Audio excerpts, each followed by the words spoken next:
So there's a group of 6 sphere spirits, 6 sphere spirits who would like to speak with you. They've been hanging around since a certain point in the second assistance group. Mm-hmm. Thanks for your patience, guys. No problem. So we are a group of men and women assembled here, and we'd like to ask you some questions about some of the matters you were discussing when you discussed principles in your last assistance group. Mm-hmm.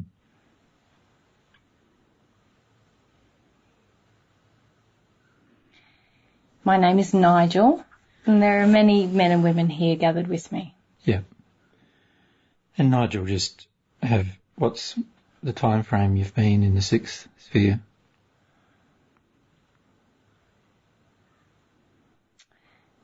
Some hundreds of years, between 200 and 300 years. Yeah. For myself, since I've entered this state of being where I am. And does that apply to most of the group as well? It varies. Some have been here longer than me. Mm-hmm.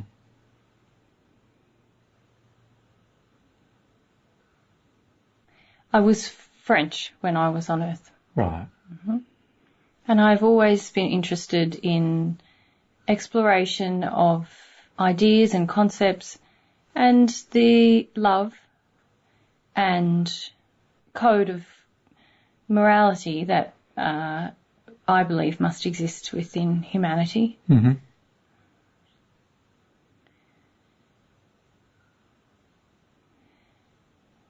And does that apply to all of the group, or to varying degrees? To varying degrees. We are most interested in some of the concepts you discussed about love and God's love in your presentations. Sure. One thing in particular, if we may start there, was about the nature of love. And you seemed to relate love to time, and that love may transcend time in some way, especially the love of God. Mm-hmm. And we'd like to understand what you mean by this. Well, I think you've already probably had an experience of love transcending space to a degree, haven't you? In the sense that you know that you can love people on Earth even though they may be quite distant from you in terms of space, but they can feel that love as soon as you feel it for them. They feel it. You've had that experience? No, we're not aware of this. We're not accustomed to discussing love in this way. Right. How have you been discussing love? Well, do you feel it's an emotion or a thought, or how do you see love at this stage? We feel, we know that these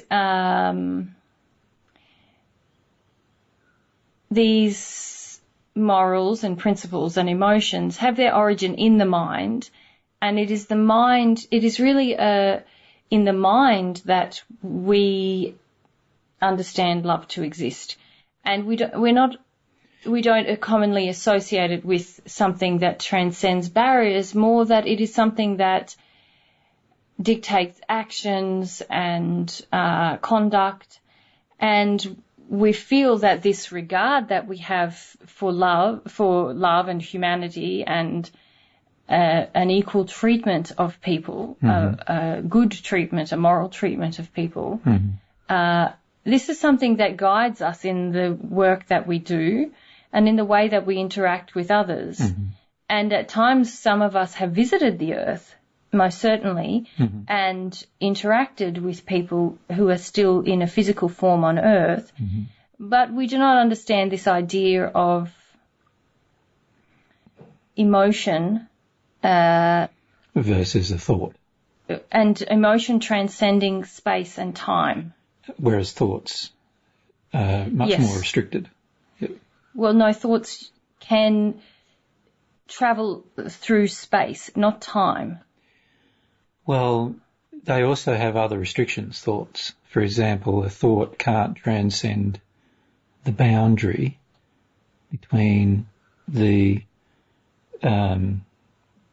what I was describing as the 36th dimension, the dimension of soul union. A thought, as you know it, that originates from the mind of the spirit body can't transcend that boundary either. So thoughts have certain restrictions. I see. But certainly we know that our thoughts here in the sixth sphere can be transmitted to a person on Earth over a large space. And they can receive that thought and be influenced by that thought, certainly. Yes. But this concept of emotion... You've also had the experience, haven't you, though, that if thoughts are loving, they can transcend a further distance. You've also examined that? Yes, yes. So you can see that if you have an unloving thought, it's very hard. So if you were in the first sphere and you had an unloving thought, it's very hard for that thought to arrive in the second sphere. In fact, almost impossible for that thought to arrive in the second sphere. Yes, there's a limitation of influence of the thoughts. If they are unloving. Yes. Yes. Or in a lesser moral condition, we would call it. Correct, yes. So the way you see love currently is like an ethical or moral... I would separate ethics from morals, to be honest, and we can talk about the separation of what that means. But if we examine it from an ethical perspective, the way you see love is sort of the application of ethics. In other words, that you should not demand from another what you would not give them, and you should also give to another what you would like to have for yourself. And you can see that these are basic sort of ethical principles. And we can see that to be a good person, one must be guided by principles and not by selfish endeavour.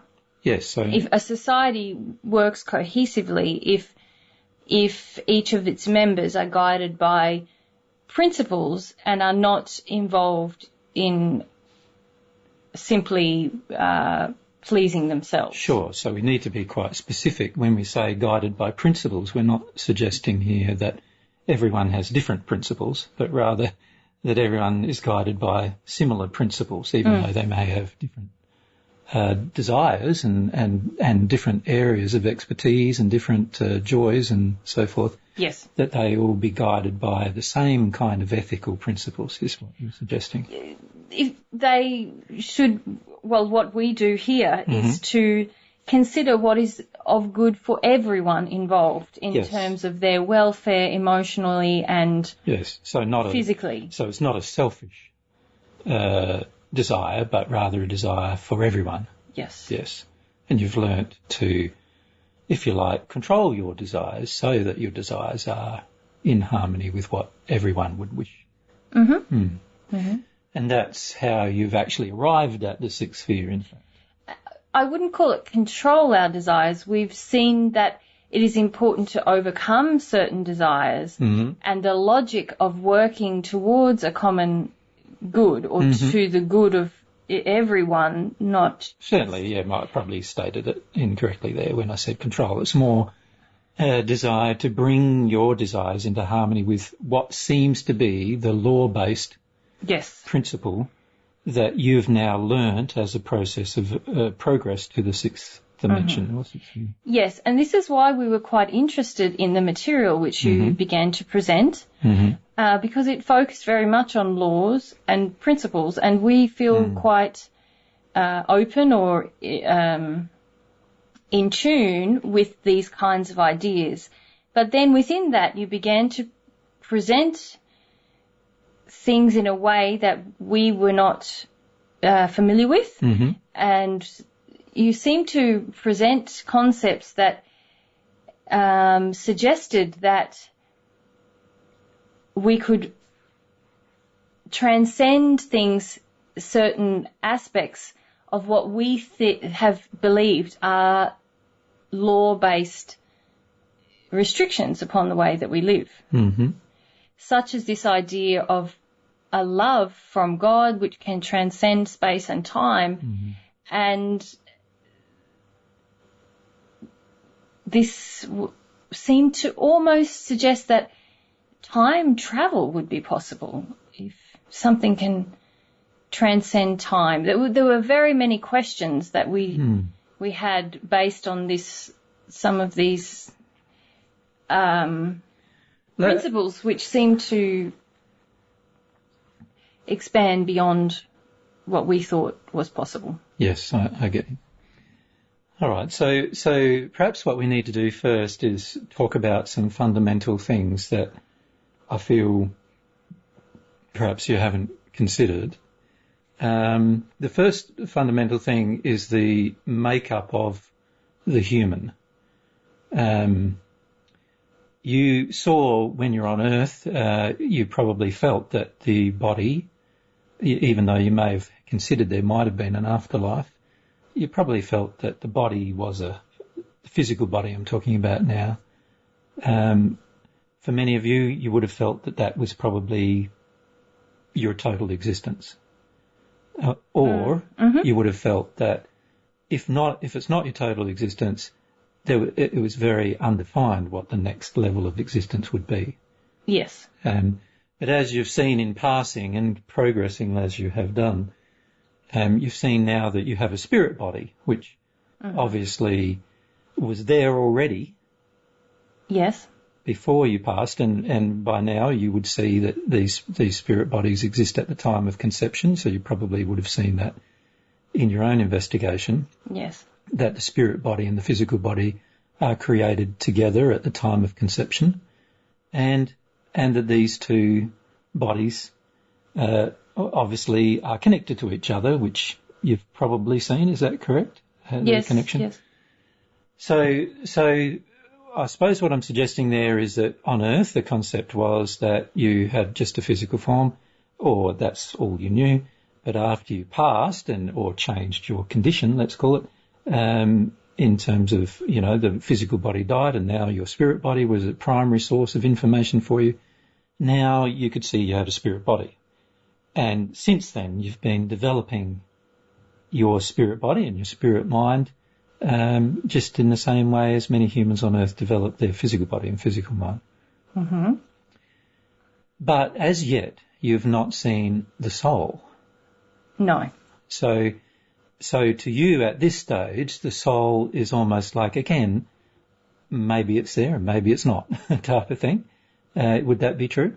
Was that the way you sort of see it? You hear about the soul and Yes, we have no firm belief in the soul as something that exists, but we are separate to the spirit body. Yeah. Yeah. And we're open to sort of the concept. Yes, yeah. And hearing about it. But of course. But what I'm suggesting in that process is that obviously you can see that a lot of our assimilation of ideas and concepts comes from the fact that we're going through an experience, and that experience we're going through is often defined by what we allow ourselves to consider or imagine might be possible. And you've probably seen that, particularly when you first passed, you would have, if you can remember back to that time, you probably would remember the time when you didn't really think much was possible, and you didn't even know if you had died, and then when you realise you died, then you go, oh, then this spirit body thing must be, I'm in it, so it must be possible, right? Yes. And that then opened your mind to some other potential possibilities, although they came to you probably now what you would see as quite a slow rate based on different emotions or belief systems that you had to give up before you could assimilate new information. That'd be true, wouldn't it? Yes. Yes, I think so. For the majority of you. So what I'm suggesting is the concept of the soul, which is, most six-sphere spirits believe the soul is the spirit body, and so therefore do not believe that the soul is sort of another part of oneself that one can develop. And so they start considering the development based on the limited thought. They consider that the only way really that can be developed is through the spirit body, just like on Earth we develop through the physical body. And what I'm suggesting is that then places limitations upon the development of the soul. Yes, we feel that this is why we've opened up to the idea that the soul is something beyond what we understand now from listening to this. So everything you've said, yes, so we know you say that. Yep, so we're right up to that point. Like, this is what I'm checking on, just to make sure that you're following me to that point. So let's assume for a moment that the soul is not the same as the spirit body, which would make sense. It's obviously something the spirit body cannot see, and so therefore must be made of a different kind of substance, if you like. If we look at it from a technical perspective, must be made from a different kind. If it exists, it must be made from a different kind of substance.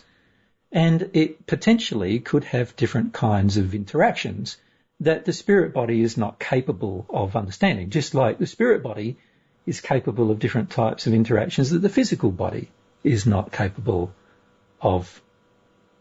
Does that make sense? Yes, yes. So in other words, what I'm suggesting is that if the soul does exist, it has a superset, if you like, of capabilities that do not exist in the spirit form. And the spirit form, just like the spirit form, has a superset of capabilities that don't seem to exist in the physical form for most people.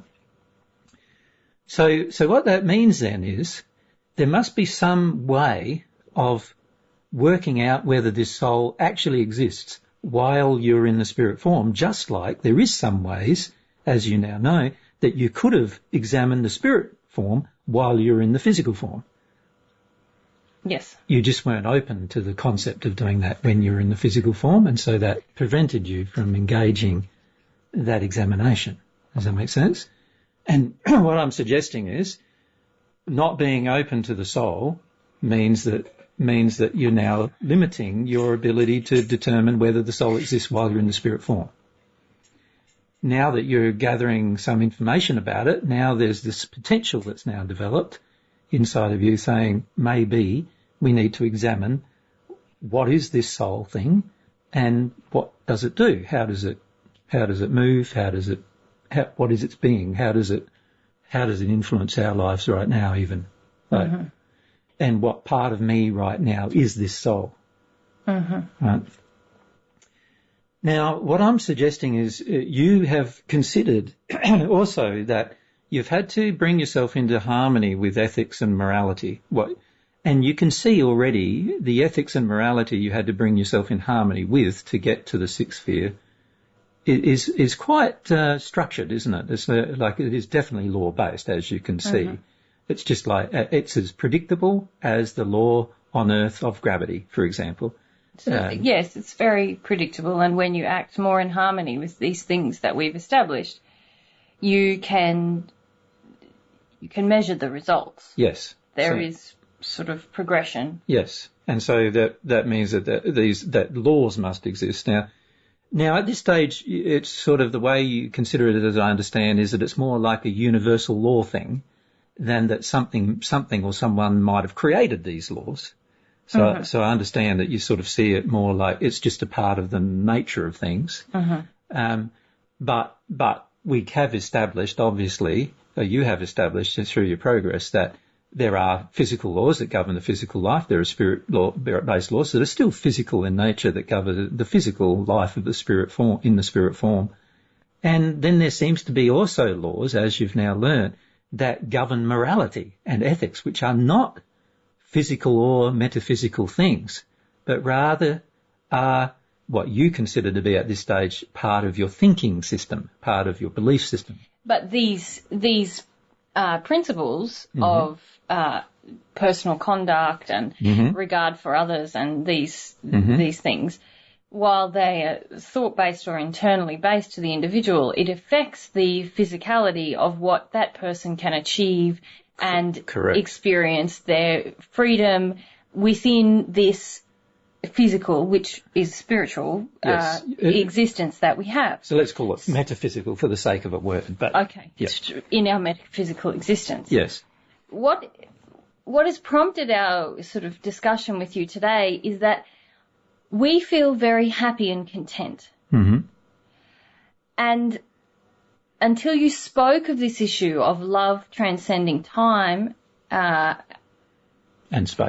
space, particularly this love from God as a sort of a substance. Yeah, I'm getting there. Yes. No, I'm not asking about that. Yeah. I'm saying that until we heard you speak of that, yeah, we felt zero incentive to change anything because we don't feel limited in our life. We feel a lot of freedom and satisfaction in our life as we are now.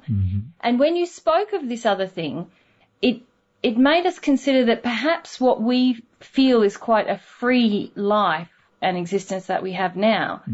Perhaps there are limitations that we haven't been sensitive to, and perhaps there is the possibility of an experience beyond what we have that we are limited from by not understanding some other things. Yes, and you know that what I'm teaching suggests that, obviously. You suggested that, and this made us consider a lot of things differently. But I suppose, to be plain with you, the reason we're speaking with you is that we're still not convinced that there is a benefit, really, to what you're considering. And what you've been presenting, you're teaching, some of us have viewed you over a number of years on Earth presenting and teaching these things. And we haven't been convinced that there is really any benefit to engaging with what you call the soul and this emotional experience until we heard you speak about this substance which transcends space and time. And it made us wonder if by receiving that substance we could somehow transcend space and time. And so I understand that, forgive my interruption, I understand that you are going to tell us more about that, but I realised that I hadn't given much context as to what it was we were actually interested in and why. I do understand what you're interested in. Yep. So there's what I'm trying to do is sort of lead you to a place here based on what you've already understand into a place of new things that you may not have considered. That's what I'm attempting to do. And so what I'd like to do is say, okay, so you've established at this stage that there is the potential that a soul exists, perhaps. But at this stage you haven't examined whether it does or whether it's that important. Well, to be honest, we're not adverse to it as a concept, but until now we haven't thought that it's important to establish whether or not it is, because many of us were on Earth in our physical form, as you referenced. We were engaged in the pursuit of understanding a moral and ethical life and the broader concepts. We were scholarly, if you like, in thinking about these principles and concepts that should guide the life of a good and moral person. And then when we passed, we realised that there was more, and I personally was not adverse to that idea, just as now I'm not adverse to the idea of there being a soul.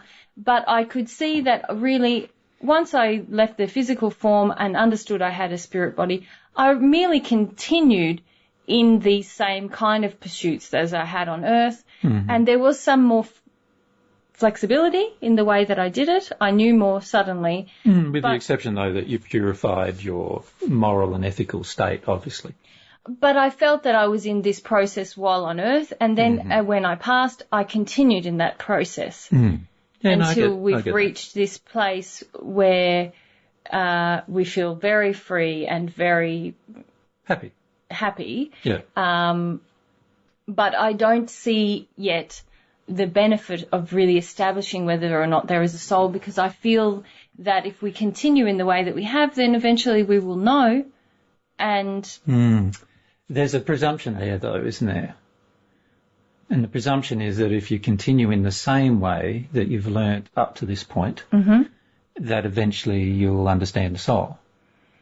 Yes. If the soul exists. If it exists. And that presumption is just a presumption. It's not necessarily reality. It's based on the idea that logically, whatever laws govern existence, they helped us to establish, once we left the physical form, that the spirit form existed. And but I feel you're not being very logical, actually, though, Because if you're truly logical, you would see that perhaps the method of learning that you've been taking from the time of life on Earth right the way through to where you are now might not be the only method of learning.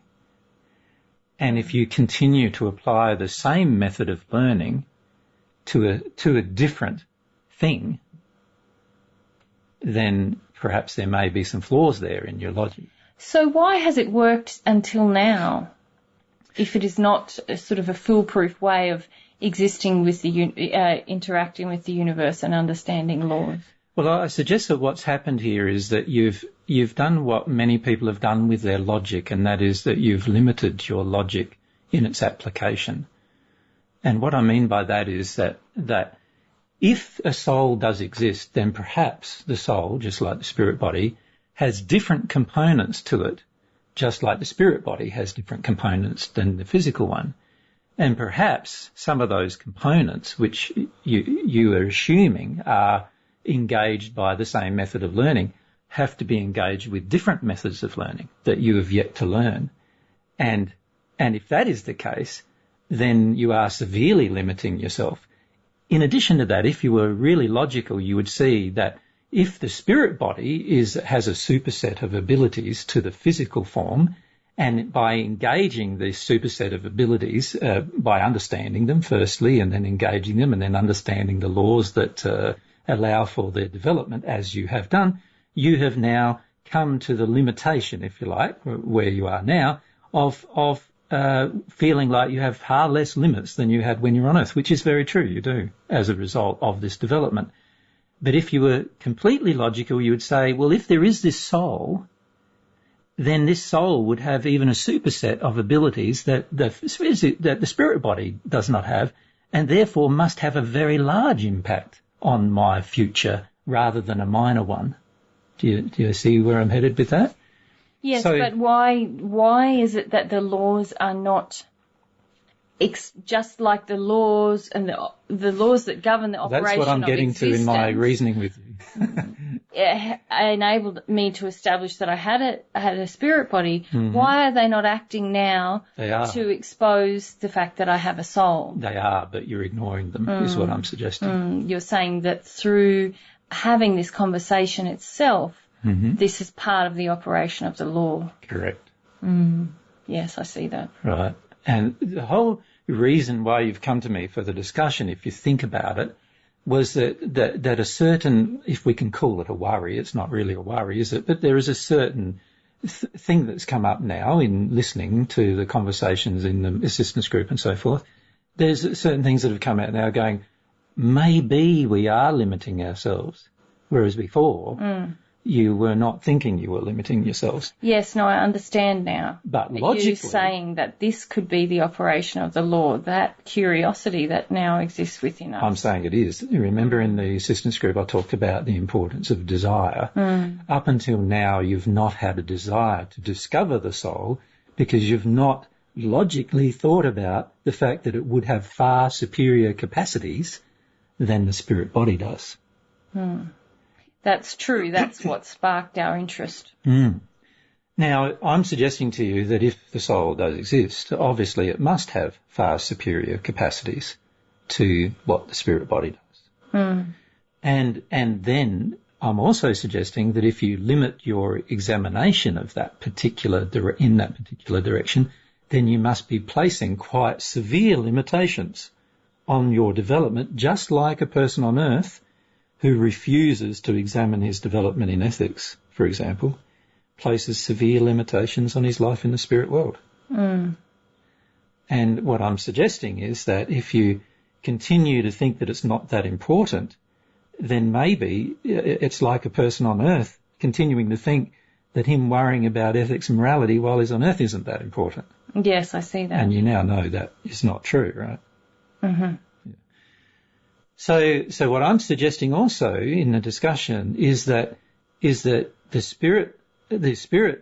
things that you've learnt, or the method via which you've learned up to this point, may have, right from the beginning, have had severe limitations placed on it based on your particular feelings and thoughts while you're on Earth, and the feelings and thoughts that you have imbibed as you're developed in the spirit world. In other words, it may have taken you down a road that, while it has been a progressive road, may not have been the progression that you could have obtained. Yes, this has been a point of discussion amongst us, because clearly we've observed you discuss these two routes of progression and, various things we've heard you speak about.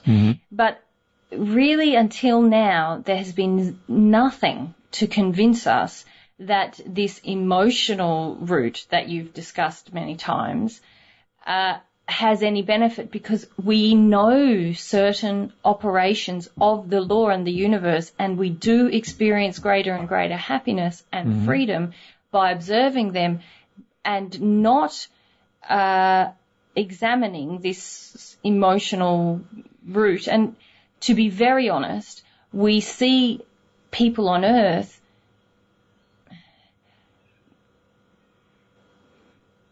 not being slaves to their emotion or being highly involved in emotion. You know that that's not what I'm talking about.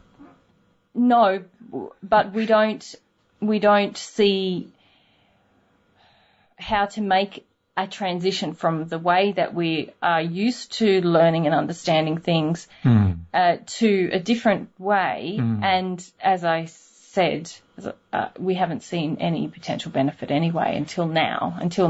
Well, I feel it wouldn't be right to say you haven't seen any potential benefit. Perhaps we haven't seen the benefit of change because we've felt so content as we are. Yeah, but you've never examined a person who has changed to know what the change would be. So you haven't scientifically really engaged this process. It's more been a feeling of there's no need for us to examine than there has been to examine in order to measure. No, we've felt no need to measure because we feel so content. Well, partly it's also because you feel you already know the answer. Yes, true. And a person who believes they already know the answer, as you know, doesn't ask a question. Doesn't ask the questions that they need to ask in order to learn new things. Yes. And this has been a part of the issue for yourselves. As you know, the law, one of the laws in the spirit world is that you must ask questions in order to learn. You've got to want to know something that's new before you'll probably be shown something that's new. And even though the universe around you is already trying to guide you into knowing those things. So the real question then becomes, well, why did you, even though you have these particular feelings, why have you been attracted to coming to the seminars or the teachings that I've been teaching for quite a number of years now, if there was not some kind of inquisitive feeling or some kind of feeling that maybe you don't know everything that has driven the desire? Can you see there has to have been? Yes. Otherwise you would not have attended. Is that not true?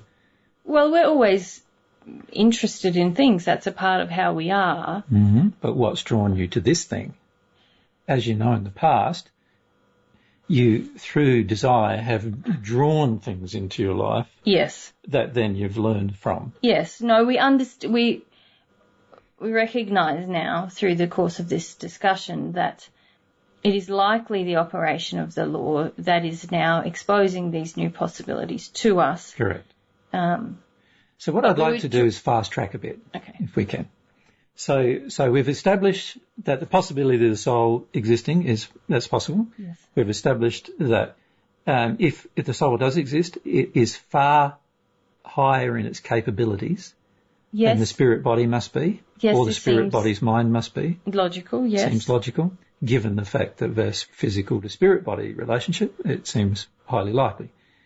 You've not examined that potential up until this point, and so you've thought it's not very important to examine the capabilities of the soul or to engage whatever learning you need to engage in order to learn about it. And that's what's driven your resistance to learning about it. But you've also been drawn through your curiosity to my teachings on Earth, obviously, which has then drawn you to think, oh, maybe there is this possibility. Mm-hmm. What I'd like to do now is just invite a few spirits to you who know me, but also who have had a similar experience to you where they developed until the sixth sphere of the spirit world. And some of them, I'm going to ask some of them who have sort of are well known historically to come to you, who have used that same method of progress, if you like, that you've had for the time you've been past.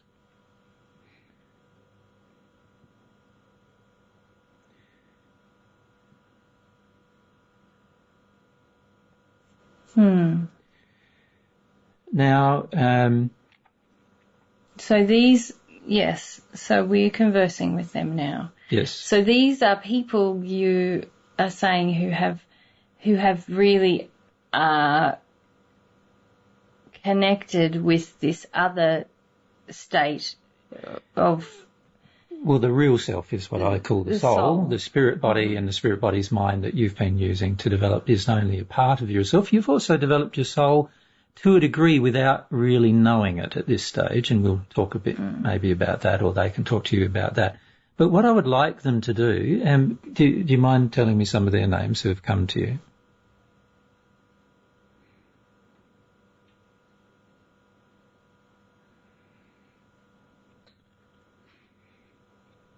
And how long they were in the sixth sphere state is what we'd like to discuss.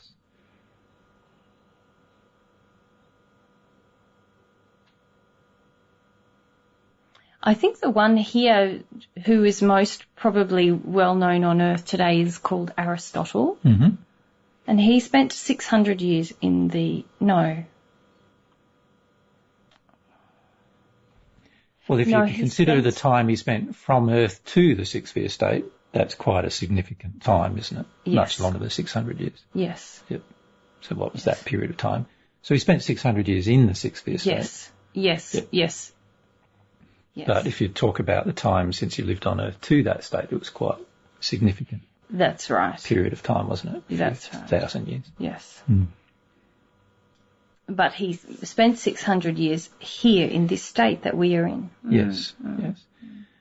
So he can assure you, obviously, from his own learning now, that there are other states that exist. But that's not the point that I would like to make. To fast track this, what I'm going to ask them to do is to take you to a gate, which is the gateway between the sixth sphere and the seventh sphere.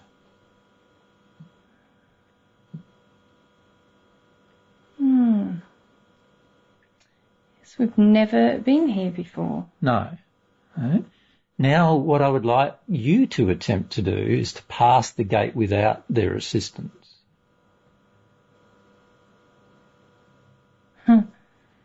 No, we cannot. Yes. We cannot. Now what I would like them to do is to pass the gate for you, just to demonstrate to you that it's possible. Yes, they can. Okay. So we've established immediately that this is a place you've never seen before. Mm-hmm. And if you examine it, it's probably because, again, you have had no interest in developing further. That's right. Yes. Can you see the limitation that this particular sort of presumption that everything how you've learnt in the past is going to be the same as what you learn in the future has prevented you from even getting or arriving to this point? Yes, and it's quite attractive to us, this gate. Yes. It feels as if what is on the other side is better. Well, just as your transitions from the fourth sphere to the fifth and the fifth sphere to the sixth were better every time, it naturally would follow, would it not, that this transition is going to result in some pretty amazing changes and experiences that you've not considered possible before. So, it makes sense, again, logically, that would be the case. Now, it's very unusual for a person, a group of people such as yourselves, to even be brought to this location, I must point out. And there's a real good reason for that, and that is anybody who doesn't have a desire to arrive at this point usually does not. And so, therefore, never tests the reality as to what's ahead. Do you see? Never experiences the limitation, do you mean? Yes. They never experience the limitation of the current condition, but they also never imagine that there must be something beyond their current condition. And that's partly because you've been very happy, and much happier than you've ever been on Earth or any other location in the spirit world. But also it's partly been because I suppose you could call it a level of, I don't know, I don't want to offend you, but it's sort of like almost a level of arrogance in some way that has developed in terms of saying, well, how we've progressed up to now must be the same way we progress from now on. And therefore it's easy to dismiss other potentials because of that preconditioning, if you like. Does that make sense? Yes, we can see that. We can see the logic in that. Yeah.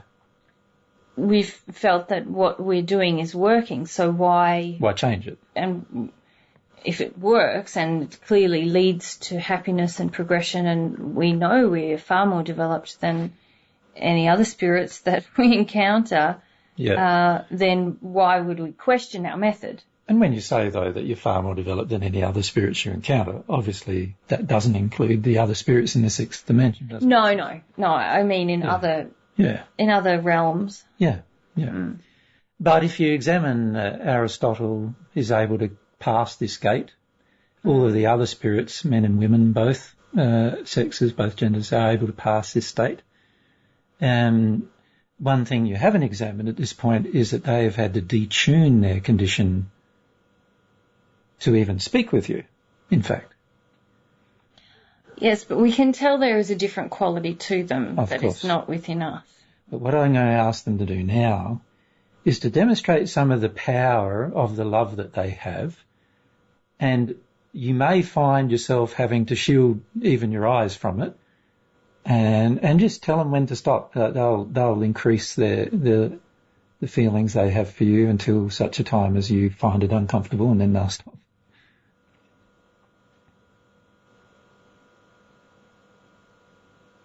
It's quite powerful. And you notice that it's not an intellectual thing. It actually affects you emotionally. Do you notice that? Yes, and that's what makes you a bit sort of... Yes. We feel almost very... fearful of it. Yes. Yes. It's unusual to experience this sensation now, but we feel uncomfortable with this. Yes, there's a level of discomfort and a level of fear almost, similar to some of the fears you've had in the past when you made different transitions or just before you made a transition. Yes. Which is in itself an indication that perhaps what's beyond is still much better, right? Yes. Given the fact that historically you've had similar experiences. So now there's two ways you could approach what you do from here on. I'll just have a cough.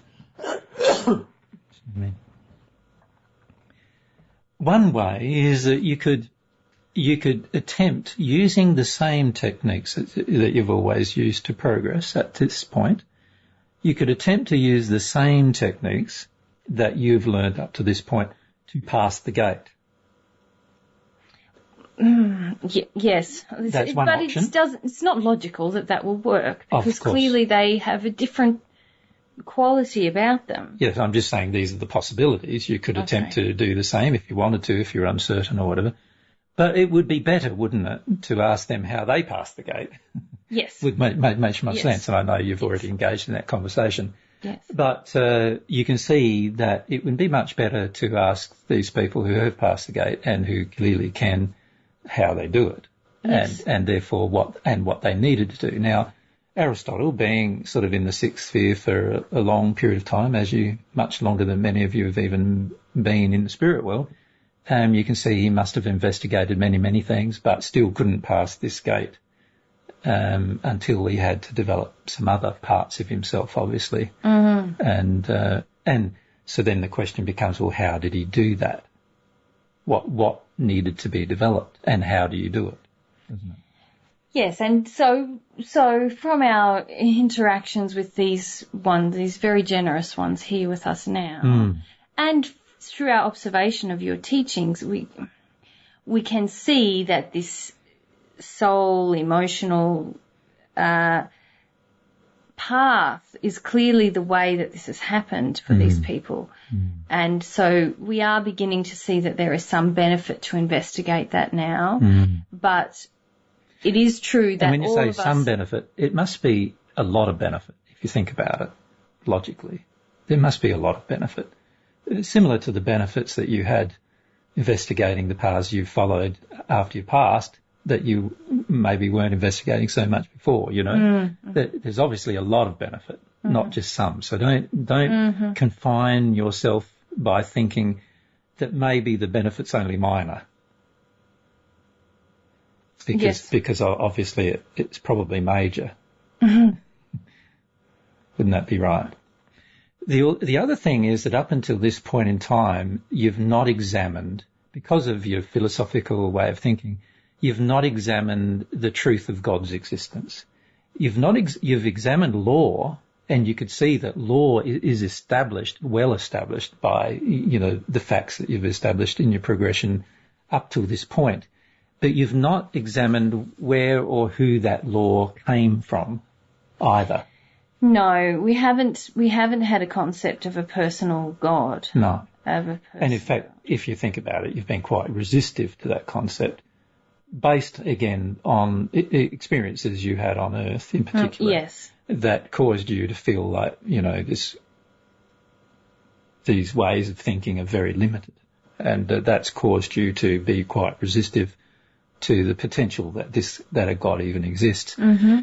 And the problem with that too is that it's also stopped your development of the area of your soul that is able to connect to that God. So therefore transform from being a human creature to more a divine sort of creature. And I feel very, very uncomfortable with this idea of a personal God. Yes. I feel similarly to emotion, yes, as I do to God. Yes, I agree. That's why you've not opened your mind or your heart up to this kind of concept or this kind of area of investigation up until now. And it's only by looking at the potential personal benefit to yourselves that you've even examined this at this point even. So, you know... It feels like limitation because I feel and many of us are now feeling this discomfort and fear. This is so uncommon. We're not used to this anymore, and it feels restrictive to have these feelings again. It feels like a loss of condition. But as in the past, it is these feelings that prevent the next condition. Yes, you I can see that. And up until this point, the way you've progressed from old condition to new condition is by using your intellect to a great degree to eventually get rid of, if you like, emotional belief systems that have driven your intellect in the past, and then you've released them and you've come to a new belief system which has then enabled you to get to the new location. Does that make sense?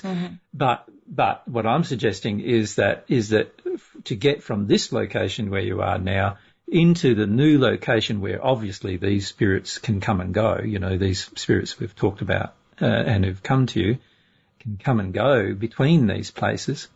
So that indicates then that there must be some other thing that needs to be developed that at this stage you have not developed. Yes. Yes. Yes. So that's quite clear, isn't it, really, from the little experiment we've engaged. So obviously it makes sense now to have a great discussions, doesn't it, with these men and women that have come to you and start following some of their advice. But I would like to probably say a few things about their advice. Okay.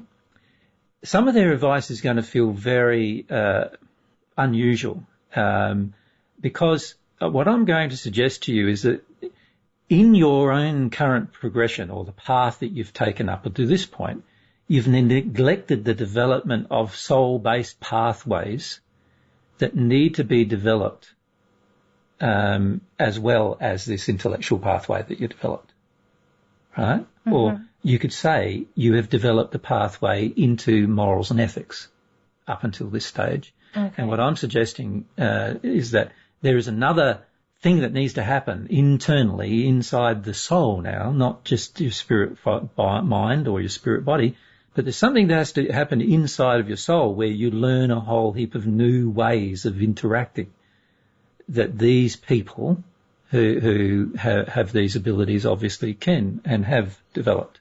Mm.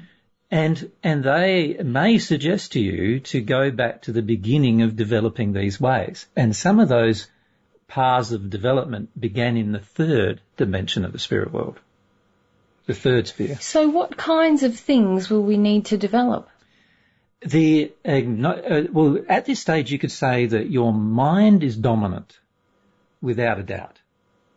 You know, even in this conversation with me, you've not expressed a large amount of emotion, even though there have been times when you've been frustrated with me, you haven't even expressed that frustration. Does that make sense? Even though I can feel it from you, is not something that you've acknowledged or allowed yourselves really to feel very much of. No. And right now, in the presence of the gate, you've acknowledged there's this other feeling that you also have, which feels very uncomfortable. But at this stage, all of you are not really certain of what that feeling is, even. No. And then when I discuss things like perhaps there is a personal God, a God that you can have an interaction with, there's a whole lot of other feelings that start percolating up there that obviously have been within you this whole time since you've passed, but that you've not really been very aware of or concerned about. Mm.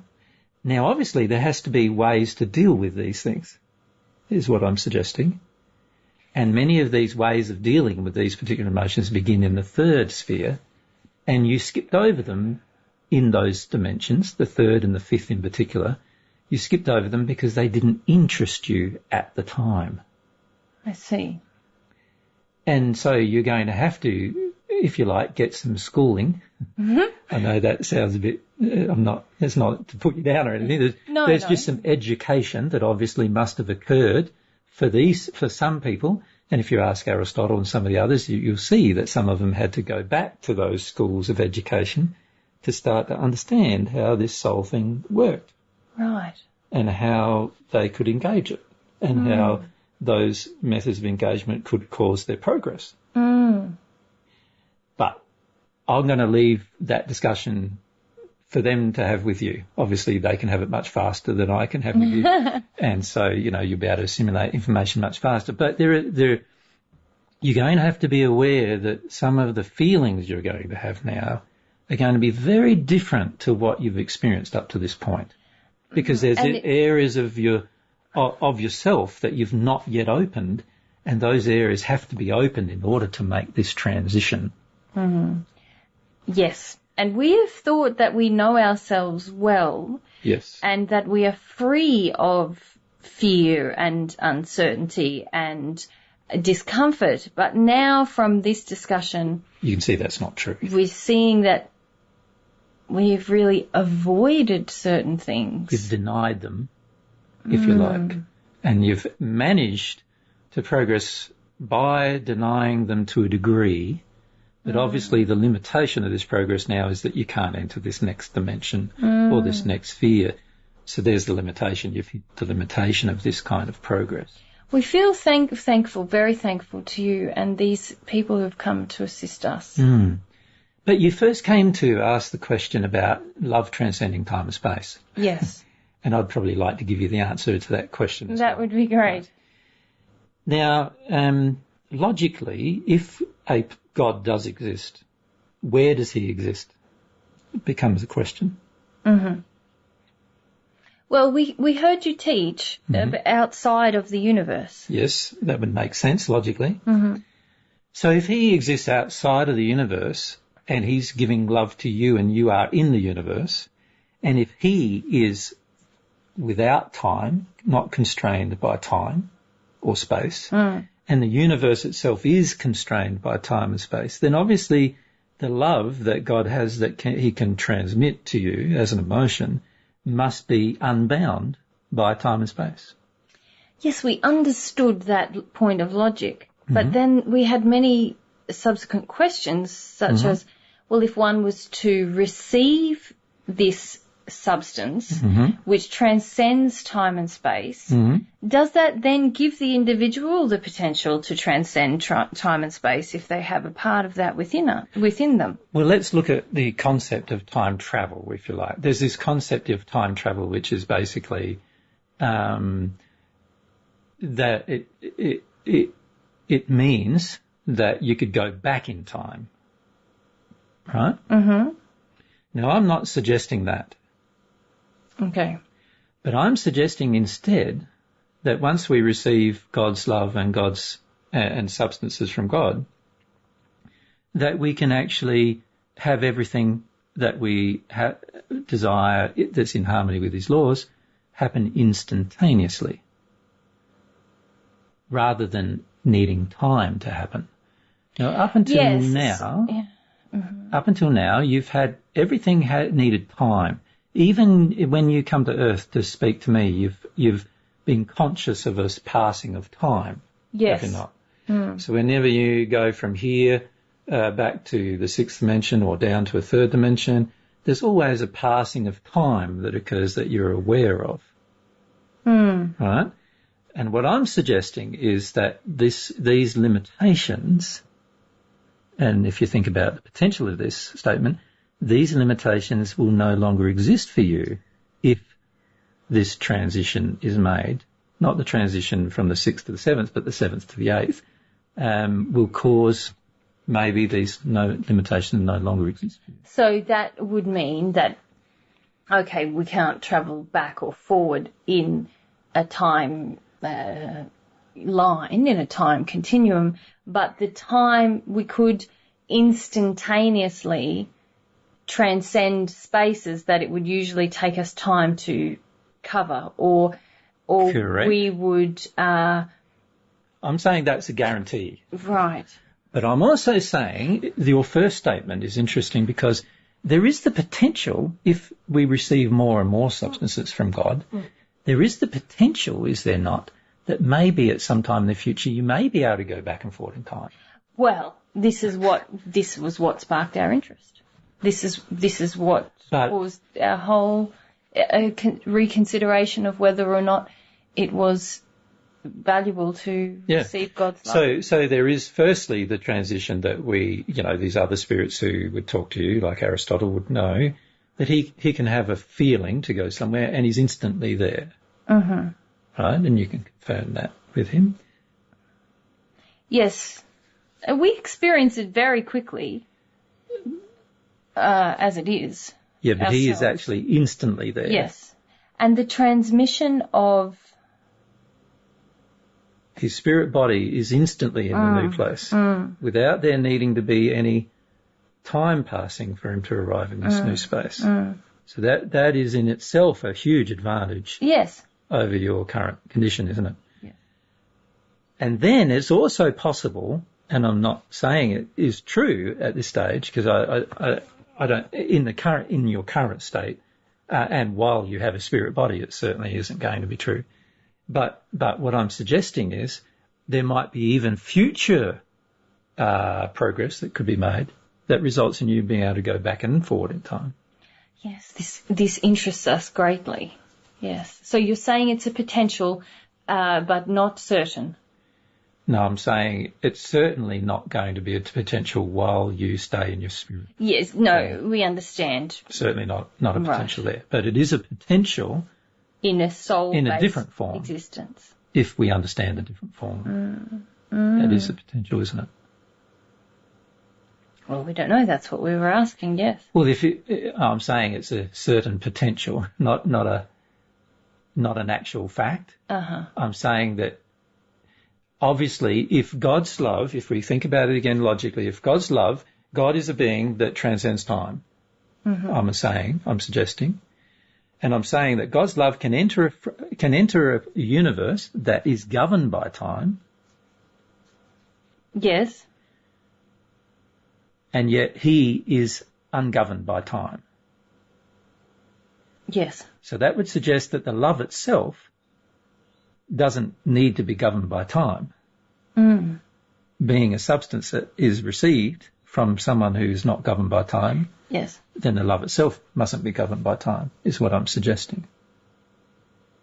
Yes, that's what we understood. And that then opens up a whole lot of potential concepts, doesn't it? Yes, scientifically. That's exactly our question. So are you saying that you do not know yet it still remains a potential, you have not yet experienced this movement through time in a soul-based experience, having received this substance, this love? Well, I haven't remembered everything yet from my personal experience. I see. So, I can't say for certain what I will remember based on my current limitations that are imposed upon me here and, my own lack of development here.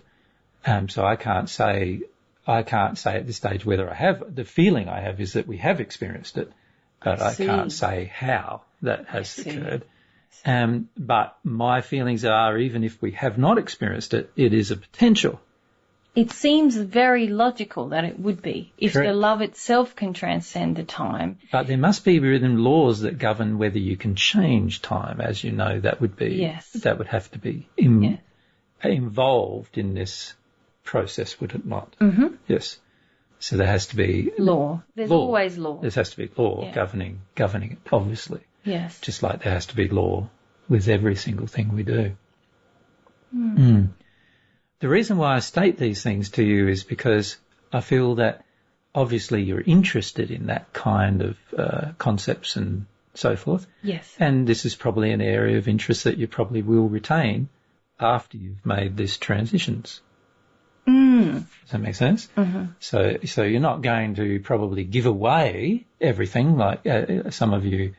I feel some of you have this almost fear that if you enter this new state, what about the old state? What are you going to lose?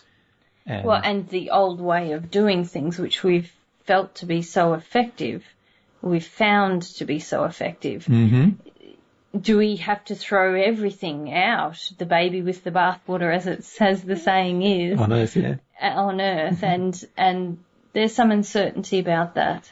But these are all questions that you can ask people who've already made the transition, aren't they? We'll ask these good fellows. And I can answer them, of course, yes. but I think you'll have a really good conversations in this process. Mm-hmm. And the key part is that these conversations are going to bring up emotions. And the key part for you there is the difficulty you're going to experience is that you've tried to detune from emotion in order to progress. And so this is going to feel like a very uncertain period for a while you make this transition. Does that make sense? It does. So I'm saying not to get disappointed by the fact that you might struggle to do the transition. It might take some years of Earth time even for this transition to occur, based on the fact that you've had a lot of learned behaviours and thoughts that you may have to start confronting in an emotional way, which you're not used to doing. You're used to confronting things from a logical perspective, but not really confronting them, fully confronting them emotionally. And so, what I'm saying to you is that, you need to allow yourself to go through this transition and to not resist it, to trust that any further progression is going to be to your benefit. As well as to the benefit of obviously others, just like your past progression has been. We are very grateful. Thank you for this time and for this opportunity to finally speak with you on these matters. Can I ask you a few questions before you go? I know you're so keen to go now and chat with these people. I was just wondering, what originally brought you to the groups? Was you yourself. We could see that you understood law. We couldn't, in the beginning, we couldn't really understand what you were talking about because it was so alien to the way that we understand law. And so we've come and gone at different times, observing you and observing what you teach. And it wasn't really until this last group meetings that you had together that we felt we could connect more with why it was many of the things you discussed we had established, although those things pertaining to the soul, again, we haven't established those, but many things that you said we knew, and then we began to understand why we could tell that you knew something about law even though you hadn't really, you'd been speaking about the soul so much, we couldn't understand that part of it. Did you ever ask yourself why it was that somebody on earth, because you've not even met somebody in the sixth sphere at this stage, have you, who's prompted this kind of thought? About soul. Or about law governing soul? No, but we all commonly discuss law. We know law exists. Of course. But you've not met someone on earth who's ever discussed it? Well, there's certain laws, there are certain codes that people follow on earth. But yes, for yourself, you were unusual for us, but we didn't really question. And you've not asked yourself why? No. Isn't it interesting how it's an interesting question to ask, isn't it? How it is that well, really the question that I have now is how it is you understand what we understand, and yet you teach about finding that understanding by a completely different route that we have taken. So, and also, like ones like Aristotle. Yes. Where did they learn it from? Yes. Well, we need to discuss that with these people. So, like, I understand that John, a man called John, explained it to Aristotle. But where did he learn it from? So you're saying that everyone learnt it from you? So where did I learn it from? No, well, they're telling us now, yes, who you are and. But the real question becomes, where did I learn it from? Well, from God, they're saying. So that means? Well, it likely means that God created the universe and the laws that exist in the universe. Yes. Assuming there's only one universe, even there might be many, might there not? Yes. But it also means what else? What do you mean? About you? No, about God desiring a personal relationship with humanity. See, the very question you raised was you'd not considered that there was a personal God. No. And if God is sharing truths with somebody on earth who has a desire to know them, I see. Then it would tend to suggest, does it not, that God desires the personal relationship? Or God is willing to have that personal relationship. Not just willing, but desirous, given the fact that you have even gotten to your current condition through desire, it would then suggest. But what is you're saying that God has the desire for us to have the relationship? We understand no, I'm that saying God also has a personal desire to have a relationship with us. Yes, I understand you're saying that. I just don't understand why. I understand that my progression happens based on my desire, but I don't understand why you're saying God desires a personal relationship with each individual. Why is that logical? Well, it's not only logical, it's also the fact, based on the fact that the very first person who learnt of these matters learnt them by having a personal relationship with God. So that indicates that that's a potential to have that relationship. But how does one know that God wants that? Well, God doesn't do anything God doesn't want. Yes, and I see now that we're entering the realm of discussing the nature of the very being you've of been a being, in denial of. a being for that I many do years. not know, so I Exactly. can't really discuss it. Yeah. But what I'm suggesting is that if God was the kind of being that you suspected God to be, if God existed at all, the kind of being you suspected God to be was a sort of someone who was almost just disinterested in humanity. He just created a whole heap of laws, put them all in place, and just let humanity go on their own way. If that was the real... My feeling was that creator would be benevolent, but certainly not someone who had a strong desire to interact with each individual. But why would he even create any individual unless he had a strong desire to interact with them? I do not know. I haven't considered such matters. And this is what I'm suggesting is because your growth and progress in the spirit world has been limited to your intellectual development, there's whole areas of investigation that you've closed yourself from engaging, which are essential areas of investigation not only for your own welfare, but also for your future higher happiness, but also for the benefit of the rest of humanity as well.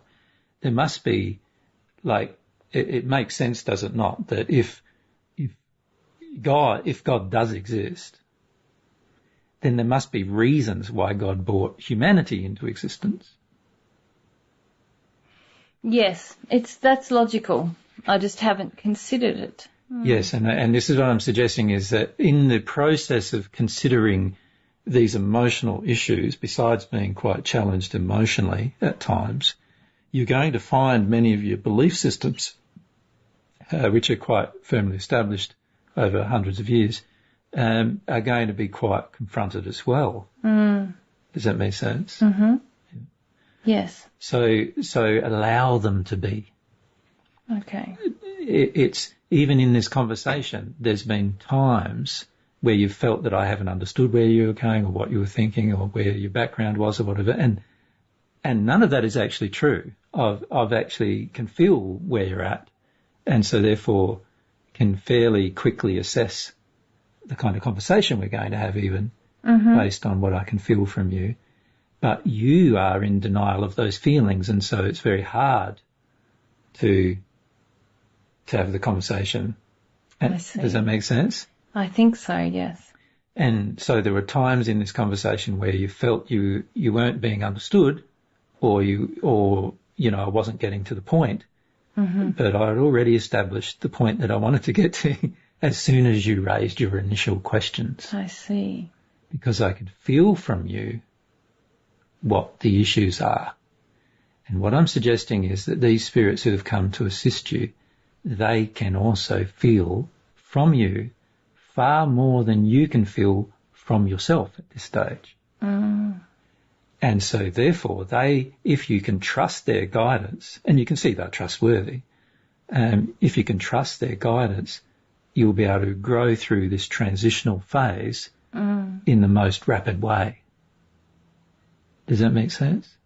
Rather than be limited by needing to be logically convinced, which is what we've had to do in this conversation, about everything, you will have the opportunity, if you trust them and are willing to go through a bit of emotional turmoil in that process, that it will benefit you greatly, is what I'm suggesting.